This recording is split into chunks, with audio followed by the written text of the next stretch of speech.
Oi pessoal, então falando sobre o capítulo 6. Agora a gente vai para o capítulo 6 da dissertação. E ele se chama Aproximações filosófico-estéticas e políticas. Embora estética e política também sejam capítulos da filosofia, e tudo seria mais ou menos uma aproximação estética, ou filosófica, né? A estética seria a filosofia da arte e a política seria uma filosofia relacionada ao poder. Mas é porque os autores que eu vou perpassando, alguns são tidos mais como os filósofos estrito sensu, outros como mais filósofos dentro de uma crítica estética e, por fim, alguns são os filósofos dentro de uma crítica política. Eu acho que o grande enigma desse capítulo, ou qualquer pessoa que entre dentro dele, ela deve se perguntar, sendo conhecedora dos aspectos filosóficos, por que que eu decidi escolher exatamente esses 8? Esses 8 filósofos, ou pensadores, ou formadores de escola de pensamento. E o que é que um tem a ver com o outro? Veja que eu saio de Platão, passo por Aristóteles, depois eu entro dentro da Idade Média, vou para a escola franciscana, entro em Bakhtin, vou para Rousseau, depois eu entro em Augusto Boal, que é mais contemporâneo brasileiro, e termino por Bergson. Bergson, né? Henri Bergson, tá? De uma escola neo-espiritualista francesa. O que é que essas pessoas têm a ver umas com as outras, né? Quando você estiver lendo o capítulo, você vai perceber que sempre quando eu vou abordar um novo filósofo, eu faço mais ou menos uma introduçãozinha bem tosca, só para a pessoa que entende do assunto e que está entrando dentro daquele capítulo, como é uma dissertação de mestrado e elas vão me julgar, né? Porque está dentro da academia, e a academia sempre tem essa questão do julgamento, elas devem entender que eu andei pesquisando com alguma propriedade para falar do assunto, né? Por isso que eu vou atrás de dizer um pouco a respeito do que cada filósofo é, onde é que ele está inserido dentro do contexto global, né? Algumas pessoas dizem que a filosofia, ela não é ocidental, ela não é nada mais nada menos do que um conjunto infindo de rodapés às obras de Platão e Aristóteles. Então por isso que se começa com Platão e Aristóteles falando sobre essas aproximações. Um capítulo sobre, não, uma dissertação sobre palhaço não poderia existir se não tivesse um capítulo falando sobre riso, né? Sobre criança, porque a gente está falando sobre o Doutor Palhaço e é para onde a gente se destina. Outro capítulo deveria ter uma coisa específica sobre o Doutor Palhaço, né? E eu vou construir isso no próximo capítulo, que será o último capítulo da dissertação, o 7, antes da conclusão. E o riso é do que nós falaremos agora, né? Então, cada filósofo desse que eu abordo, ele vai trazer para a gente uma noção que eu acho que é importante para a gente construir a figura do Doutor Palhaço, para a gente entender por que desde o começo dessa dissertação eu estou dizendo que essa atividade é uma atividade que busca o espírito do Doutor Palhaço, produções de saber em humanização e espiritualidade do grupo Y. Então é como se eu estivesse tentando mostrar que tudo isso tem a ver com o espírito. Quem já tem afinidade com o tema da espiritualidade já entendeu há muito tempo que isso é verdade, né? O projeto Y, ele tem tudo a ver com essa questão da espiritualidade.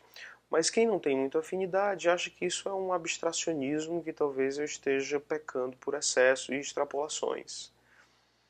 Nesse capítulo eu acho que a gente chega dentro de uma conclusão de que realmente não poderia ser de outra forma. Nós estamos pisando dentro do campo do espírito, né?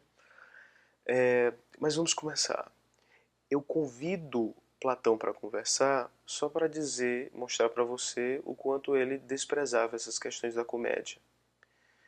Como ele era muito ligado às ideias que ele queria pura dentro do intelecto humano, tudo que tende ao sensível corrompe as nossas imagens e as nossas ideias e, portanto, né, deve ser um obstáculo para o verdadeiro pensador, sábio, né, aquele que ama ama a sabedoria, o filósofo. Então a comédia é um inimigo. Mas para Aristóteles, que era discípulo de Platão, mas que entrou dentro de uma linha de pensamento bem diferente, encarnando mais ou menos o intelecto entre nós, Para Aristóteles, a comédia ela já começava a representar uma, uma busca do ser humano de tornar inteligível o ridículo. Né? Você vê que é diferente. Assim, o reino da inteligência, para Platão, tem como obstáculo a sensibilidade, o sensível, os sentidos.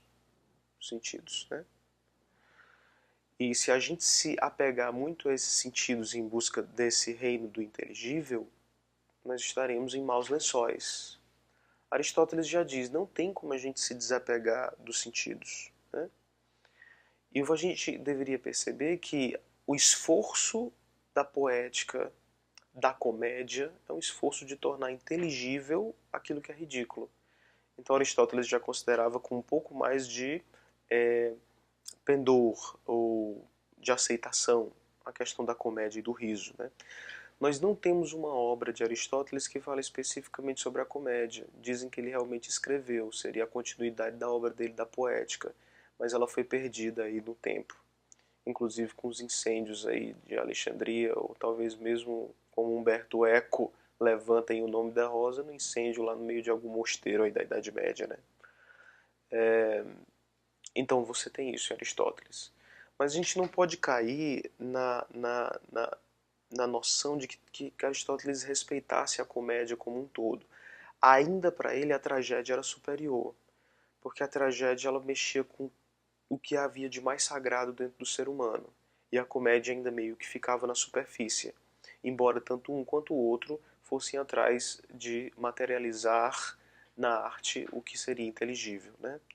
A comédia ela ainda tem o poder de pegar grandes tipos humanos, né? Grandes tipos humanos. Então, o bobo, uh, o corrupto, né?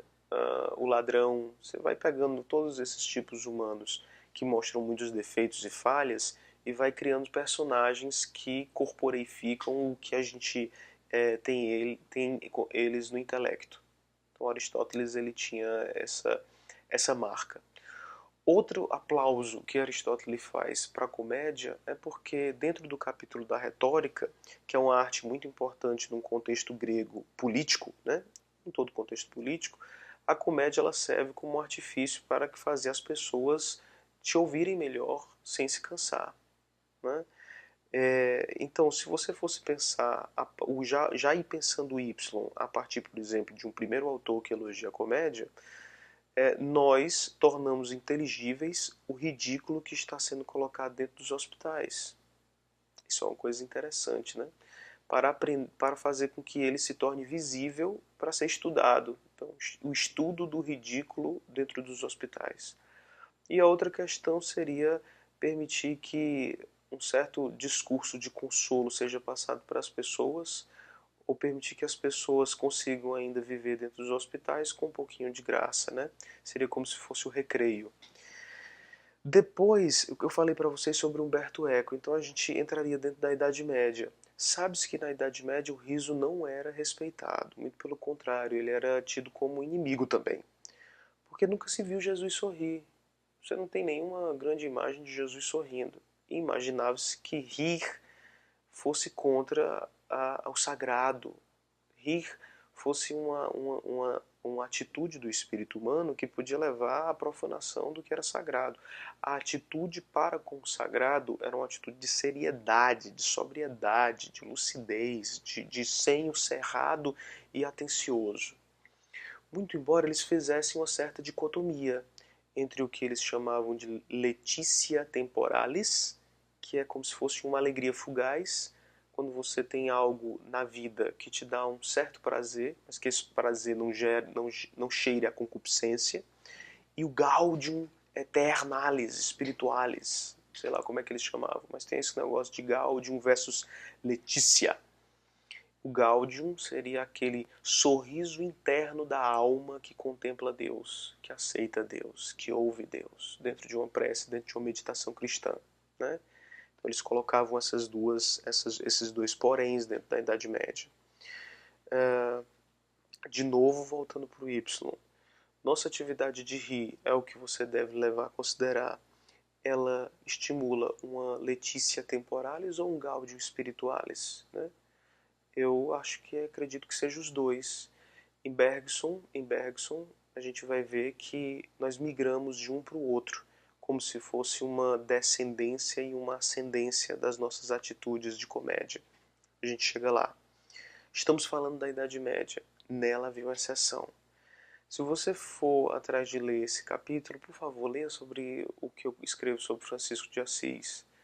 Porque, assim como as várias escolas, das mais diversas, elas sempre buscam os seus ascendentes espirituais e simbólicos, né? Maçonaria, Rosa Cruz, né? Todas essas escolas esotéricas, mas não só elas, né?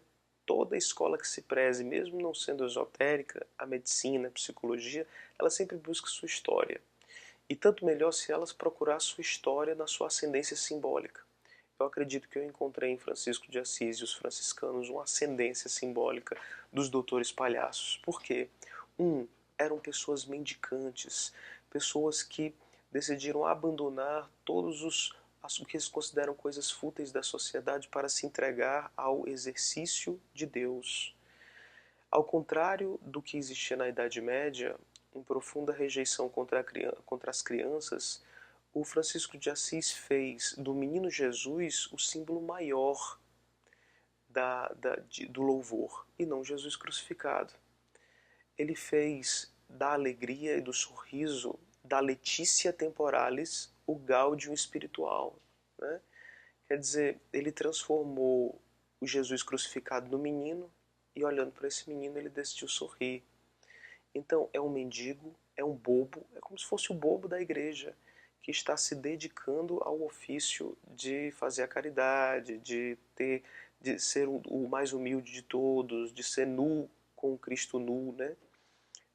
Não parece com o exercício dos doutores palhaços quando eles vestem os seus jalecos, mas colocam adereços mil que na verdade mostram o quanto eles estão distantes desse mundo do jaleco, como se eles, ao mesmo tempo que vestissem os jalecos, eles se desnudam do mundo da técnica, onde o hospital está inserido, né? E vai atrás de se dedicar para as crianças, Jesus na manjedoura, né? Então é algo a se considerar. Essa seria a seção franciscana. Mas dentro da Idade Média existia um espaço-tempo também que era uma exceção. Quem vai narrar esse espaço-tempo vai ser Bakhtin, falando sobre Mikhail Bakhtin, falando sobre a carnavalização do espaço-tempo. Então é uma categoria importante a carnavalização do espaço-tempo que pode nos ajudar a compreender um pouco melhor do Y, porque ele vai falar a respeito do contraste, né, do quanto no momento do carnaval as pessoas se nivelavam. Vai falar um pouco a respeito das quebras que o palhaço provoca, não o palhaço, mas as pessoas que estão dentro do carnaval. Então, uma categoria importante para se analisar isso seria: provocaria o Y uma carnavalização das relações dentro do hospital, como sugere Bakhtin, né? Tomando Bakhtin essa ideia dele da carnavalização como modelo explicativo. É um capítulo um pouco mais teórico, né? Talvez você esteja um pouco cansado de tentar ouvir falar essas coisas, mas é importante que eu mostre para vocês essas questões. Depois eu vou escrever um textozinho tentando elucidar mais as conexões entre essas pessoas. Já que eu falei em carnavalização, dá para se lembrar de Rousseau. Poucas as pessoas conhecem o ensaio crítico que Rousseau faz quando ele esboça, né? Ele coloca a polaridade de festa e teatro, né? O teatro como sendo o símbolo da subjugação do olhar das pessoas e do corpo das pessoas diante de uma história que elas não constroem. Então o Rousseau ele começa a entrar dentro de um aspecto muito político. As pessoas não constroem esse teatro, as pessoas só assistem passivamente a eles. E ele diz que o símbolo maior da democracia não deveria ser o teatro, em que no escuro de um ambiente as pessoas se submetem escravas de um roteiro, mas sim a festa. A festa é o grande símbolo democrático em que as pessoas ao lado de uma fogueira ou de uma dança, elas conversam livremente sobre todos os assuntos e elas podem construir a festa ali entre elas. Não tinha como eu não pensar, a partir de Rousseau, Augusto Boal, Porque Augusto Boal, que é um dos maiores teóricos do teatro brasileiro e fundador de toda uma escola de teatro, se chama Teatro do Oprimido, ele faz exatamente a mesma crítica, que a gente deveria transformar o teatro do palco num teatro de rua, e dentro do teatro de rua não permitir que as pessoas sejam simplesmente espectadores, mas espectatores. Quer dizer, elas podem atuar dentro do enredo, construindo o enredo da peça, ressignificando o enredo da peça. No Teatro do Oprimido, o Augusto Boal costumava colocar cenas que fossem do cotidiano das pessoas e que estimulasse nelas revolta, questionamento, estranhamento. Por exemplo, uma briga contra um homossexual, né, um linchamento, um bullying, né, e as pessoas eram convidadas a pensar sobre aquilo, ver como aquilo está errado e considerar entrar dentro daquela cena para modificar. Então esse é o ápice do teatro do oprimido, em que fulgura uma figura chamada Coringa, né? É ele que conduz mais ou menos tudo aquilo dali, fazendo com que as pessoas vão tomando consciência e tomando posse da cena. Não seria os Doutores Palhaços um tipo de coringa para as crianças, dentro do que elas podem fazer? Porque ele, travestido de médico, enfermeiro, o que for, com o seu jaleco, ele convida as crianças a também participarem desse imaginário e ressignificar esse imaginário para que ele seja menos opressor, né? Por fim, a gente entra com Bergson. Bergson, quando a gente fala a respeito de teoria do riso, Bergson é o primeiro que vem na mente dos grandes teóricos. Inclusive, um dos integrantes da minha banca examinadora era o professor Fernando Lira, que ele defendeu no seu doutorado toda uma teoria do riso baseada em Bergson, né, que tem um livro chamado O Riso. O problema do Bergson é porque nesse livro ele considera o riso como sendo algo bem de paixões inferiores. Era mais ou menos o que todo mundo na Idade Moderna acreditava. E o que há muito tempo a filosofia vem considerando, como se o riso tivesse algo de ruim, porque ele direcionava para o ser humano sentimentos como ironia, deboche, escárnio. Isso eram paixões inferiores, não dignas de um filósofo buscador de sabedoria. Mas eu encontrei, a despeito de Bergson, na própria teoria de Bergson, uma teoria do riso favorável, benéfica, assim, que nós podemos olhar o riso com bons olhos. Acho que Bergson não tinha visto isso, mas ele deixou transparecer. O próprio Fernando Lira, quando está falando a respeito disso, ele diz que o ator cômico ele precisa estar sempre à frente da plateia para, em a surpreendendo, fazer com que dela seja extraído o riso, que gere o riso espontaneamente, tem esse nascimento espontâneo. Então, é uma certa espontaneidade que o ator tem que ter, ele tem que vestir uma naturalidade, mas ele tem que colocar essa naturalidade à frente da expectativa da plateia. Então, na verdade, é como se ele estivesse sempre à frente, um passo a mais, intelectualmente. Então, vai mais além do que Aristóteles dizia, da encarnação do inteligível sobre uma matéria. Porque a encarnação do inteligível sobre a matéria, para Bergson, o nome disso é deturpação, é decadência. É isso que o riso faz. Ele dizia que o riso materializava o espírito que a gente tinha na mente, como sendo algo criador, criativo, portador de impulso vital, de elan vital. Na hora que você ia para o cômico, isso daí era materializado, solidificado, consolidado, cristalizado. E isso é feio, isso é grotesco. E é o grotesco que gera o riso, na visão superficial de Bergson.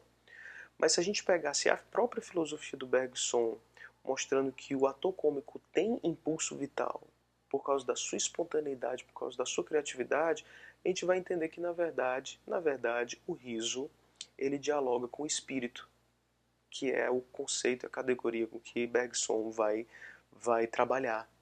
Né? Então, bem no finalzinho do capítulo, eu mostro até uma passagem de Bergson falando o quanto ele mesmo tinha dito que no ápice, onde existia o espírito, com toda a sua função e sua força criadora, existia a graça. E pelos múltiplos degraus de decadência, o indivíduo chegava ao grotesco. Né?